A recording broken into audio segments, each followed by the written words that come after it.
சன்னாவை over night ஊற வச்சு எடுத்து அது மூழ்கிற அளவு தண்ணி சேர்த்து 1/2 டீஸ்பூன் உப்பு சேர்த்து 5 விசில் விட்டு எடுத்துக்கலாம். 4 பெரிய வெங்காயம் மிக்ஸி ஜாரில் சேர்த்து அரைச்சி எடுத்துகிட்டு ஒரு கடாய் ஹீட் பண்ணி 3 டேபிள் ஸ்பூன் எண்ணெய் ஹோல் கரம் மசாலா சேர்த்துட்டு அது ஃப்ரை ஆனதும் அரைச்சி வச்சுருக்க வெங்காய பேஸ்ட் சேர்த்து அது நல்லா பச்சை வாசம் போக வரைக்கும் வேகட்டும்.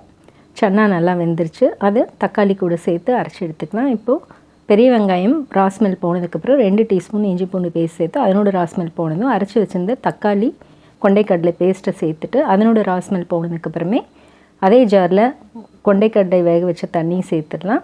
தண்ணி நல்லா சுண்டுனதுக்கப்புறமே கூடவே 1 டீஸ்பூன் வரமிளகாய் தூள், 2 டீஸ்பூன் மல்லித்தூள், 1/2 teaspoon garam masala, 1/4 teaspoon pepper powder, 1 teaspoon chaat masala சேர்த்து ராஸ்மெல் போனதும் கூடவே தேவையான அளவு உப்பு சேர்த்து அதையும் வதக்கிடலாம்.